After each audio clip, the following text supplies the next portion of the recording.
The night I accidentally stepped into a locked psychiatric ward was the night my life split into two, before and after.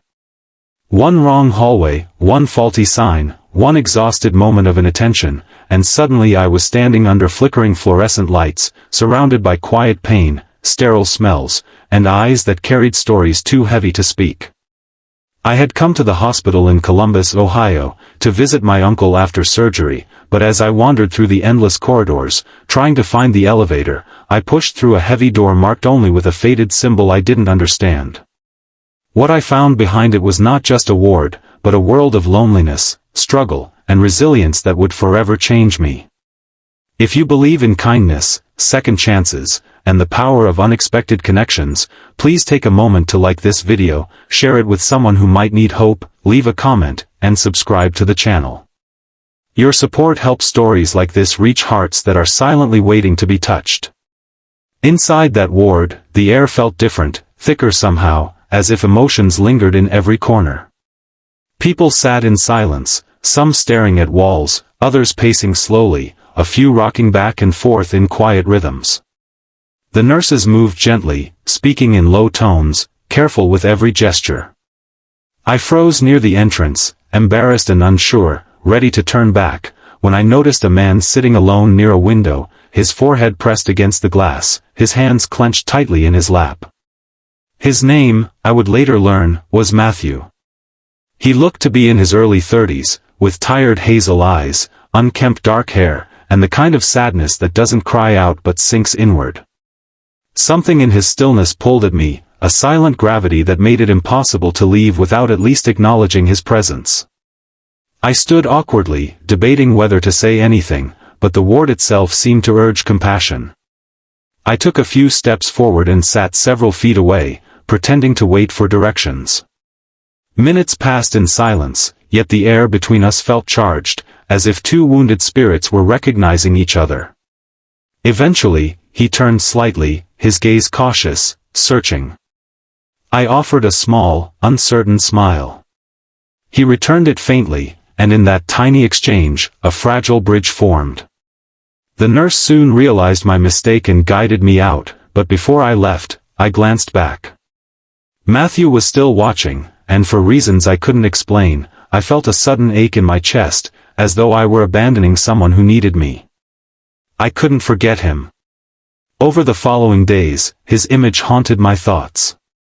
I learned from hospital staff, after careful and respectful inquiry, that he had been admitted following a severe mental health crisis.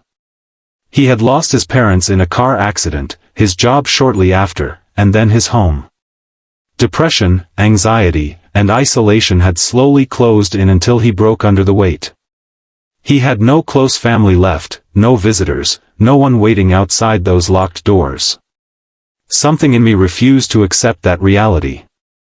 I began volunteering at the hospital, using the excuse of community service, but truly I wanted to return to that ward, to see if the quiet man by the window still sat alone. The second time I entered, Matthew recognized me instantly. There was surprise in his eyes, followed by a cautious hope. I spent time sitting near him, reading, sometimes just sharing silence. Over days, that silence softened. He began to open up, slowly, in fragments. He spoke of dreams he once had of becoming a carpenter, of building things that would last, of leaving marks of care in a world that felt increasingly temporary. He spoke of nights filled with fear, mornings heavy with dread, and the unbearable loneliness of feeling invisible. I shared pieces of my own struggles, financial stress, grief from losing my younger brother years earlier, and the quiet despair that can follow unresolved pain. Our stories intertwined, and in those sterile halls, warmth slowly returned. Weeks turned into months. Matthew's treatment progressed, unevenly but forward. There were setbacks, days when he withdrew, nights when anxiety overwhelmed him, but there were also small victories. He started attending group sessions, eating regular meals, and walking in the courtyard. Each step, however small, felt monumental.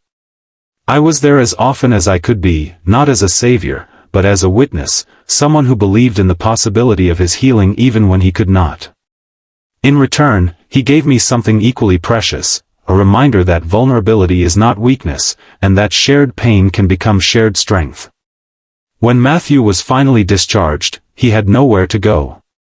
The shelters were full, and his condition made long-term housing difficult to secure. Without fully understanding why, I invited him to stay in the small spare room of my apartment in Cincinnati, promising structure, boundaries, and mutual respect. Those early weeks were challenging. Healing is never linear. There were moments of tension, fear, and emotional exhaustion. But there were also moments of laughter, shared meals, quiet evenings, and tentative plans for the future. We built routines, celebrated tiny accomplishments, and learned to navigate each other's scars with patience. Slowly, Matthew found work in a local woodworking shop. His hands, once clenched in anxiety, now shaped raw timber into furniture filled with care and precision. Watching him rediscover purpose was like witnessing a sunrise after endless darkness. As his confidence grew, so did our bond. Our relationship deepened naturally, rooted in trust, understanding, and respect. Love did not arrive dramatically, it unfolded gently, layer by layer, in ordinary moments, folding laundry together, cooking simple dinners, walking along the Ohio River at sunset, sharing fears and hopes under quiet stars. The day Matthew told me he loved me, his voice shook, not from doubt, but from awe. We had both survived storms we never thought we would escape, and somehow, in the aftermath, we had found each other. Our love was not perfect, but it was honest, resilient, and profoundly grateful. We married in a small church in rural Kentucky, surrounded by friends, nurses, therapists, and strangers who had become family. Matthew stood tall in a simple suit he had saved months to buy, his eyes bright with tears that finally spoke of joy rather than despair. As we exchanged vows, I understood that life's greatest gifts often come disguised as accidents. If this story has touched your heart, please take a moment to like the video, share it, and subscribe to the channel. Your engagement helps spread hope, compassion, and understanding to others who may feel alone in their struggles. Special request: before the story ends, please comment the word hope if you believe that even broken beginnings can lead to beautiful endings. Today, years later, Matthew and I live in a modest home in Indiana, filled with handmade furniture, laughter, and the quiet peace of survival. We mentor others facing mental health challenges, reminding them that their stories are not over, even when they feel impossible to continue. The psychiatric ward that once terrified me has become a place of profound gratitude in my memory, for it is where I first learned that compassion can rewrite destiny. What began as a simple mistake became the doorway to a love that saved 2 lives.